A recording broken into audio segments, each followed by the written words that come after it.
PV Narasimha Rao Congress వాది అన్నారు MLC Jeevan Reddy. నిన్న హరీష్ రావు ప్రేమ ఒలకబోస్తే ఆశ్చర్యంగా ఉందన్నారు. ఐటీఐఆర్ తేవడంలో విభజన చట్టం హక్కులను సాధించడంలో బీఆర్ఎస్ ఫెయిల్ అయిందని మండిపడ్డారు. కాళేశ్వరం ప్రాజెక్టును టూరిస్ట్ స్పాట్ గా చేసిందే బీఆర్ఎస్ అని విమర్శించారు. సీలేరు పవర్ ప్రాజెక్టు కోల్పోవడానికి కేసీఆర్ నైతిక బాధ్యత వహించాలన్నారు.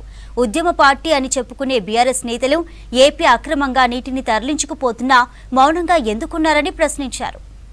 అంతిమ రైట్స్ కు సంబంధించి చివరి ఏదైతే అంతిమ యాత్ర ఉంటుందో హైదరాబాద్ లో చేపట్టాలని చెప్పిన వారి కుటుంబ సభ్యులు కోరటం, హైదరాబాద్ లో అన్ని లాంఛనాలతో ఒక మాజీ ప్రధానమంత్రి కల్పించాల్సినటువంటి అన్ని లాంఛనాలతో గౌరవ వందనాలతో మరి ఆనాడు వారి అంతిమ రైట్స్ చేయడం జరిగింది. దాన్ని వాళ్ళ టీఆర్ఎస్ పార్టీ ఏదైతుందో వివాదాంశంగా మరి పేర్కొనాలని చెప్పని ప్రయత్నం చేయడం దురదృష్టకరం. Any day PV Narasimha Rao is a Congress man. వారు కాంగ్రెస్ పార్టీతో ఉన్నటువంటి అనుబంధాన్ని ఎవరు కూడా విడదీయలేదని చెప్పంటున్నారు. ఇవాళ నిన్నటి సభలో చర్చలు చూస్తుంటే గత దశాబ్ద కాలం ఏదైతుందో ఏ ఉమ్మడి ఆంధ్రప్రదేశ్ రాష్ట్రంలో మన ప్రాంతం యొక్క హక్కులను కోల్పోవడం జరిగిందో నదీ జలాల వినియోగానికి సంబంధించి తెలంగాణ రాష్ట్రం ఏర్పడిన తర్వాత వీళ్ళు ఏమనంటే టీఆర్ఎస్ పార్టీకి ఉద్యమ పార్టీగా పేర్కొంటారా, కేసీఆర్ గారిని ఒక ఉద్యమ నాయకుడిగా పేర్కొంటారని చెప్పి అంటున్నాను. మరి నిజంగానే మీరు ఒక ఉద్యమ పార్టీ ఉద్యమ నాయకుడిగా మీరు భావిస్తే ఇలా తెలంగాణ రాష్ట్ర ఏర్పడ్డ తదుపరి ఒక ముఖ్యమంత్రి ఏదైతుందో తెలంగాణ హక్కులు పరిరక్షించలేకపోయిన మీరు అని చెప్పి అంటున్నారు. మీరు ముఖ్యమంత్రిగా బాధ్యత చెప్పిన సీలేరు పవర్ ప్రాజెక్టే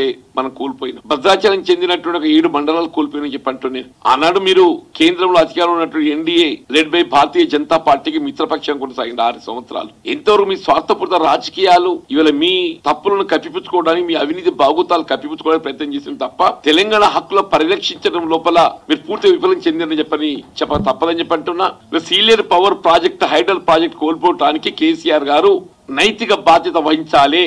ఆయన ఉద్యమ నాయకుడిగా భావించేటటువంటి ఒక నైతికత కోల్పోయిందని చెప్పి అంటున్నా. భద్రాచలం చెందిన ఒక 7 మండలాలు కోల్పోయిందని చెప్పి అంటున్నాను. రాష్ట్ర పునర్విభజన చట్టంలో పేర్కొన్నట్టుగా అంశాలు ఎన్టీపీసీ ద్వారా మనకు 4000 మెగావాట్ల విద్యుత్ ఉత్పాదన పొందే అవకాశం ఉన్నప్పటికీ కూడా మీరు కేంద్రంతో సఖ్యత ప్రదర్శించి కూడా మన రాష్ట్రానికి రావాల్సినటువంటి 4000 మెగావాట్ల విద్యుత్ ఉత్పాదన కేవలం 802కే పరిమితమైంది. ఇంకా 2600 మెగావాట్ల విద్యుత్ ఉత్పాదన ఏదైతుందో మీరు దాని నిర్మాణం చేపట్టడానికి మరి కేంద్రాన్ని ఏదైతుందో ఒప్పించలేకపోయారు, వారిని ముందుకు తీసుకురాలేకపోయారు. అదే కాంగ్రెస్ పార్టీ యూపీఏ ప్రభుత్వం దూరదృష్టితో తెలంగాణ రాష్ట్రానికి భవిష్యత్తులో విద్యుత్తు సమస్యలు ఉత్పన్నం కాకుండా రాష్ట్ర పునర్విభజన చట్టంలోనే కేంద్ర ప్రభుత్వం యొక్క ఆర్థిక భారంతో ఎన్టీపీసీ ద్వారా రాష్ట్రంపై ఏ విధమైన భారం పడకుండా కేవలం పీపీఏ పవర్ పర్చేజ్ అగ్రిమెంట్ ద్వారా 4000 మెగావాట్ల విద్యుత్ కల్పించబడే విధంగా మరి చట్టంలో పొందుపరచడం జరిగింది. ఇవాళ విద్యార్థులు, నిరుద్యోగ యువత ఆత్మత్యాగాలు, బలిదానాలు చేసుకుంటుంటే వాటికి నిలుపుదల చేయాలని చెప్పని రాజకీయంగా కాంగ్రెస్ పార్టీ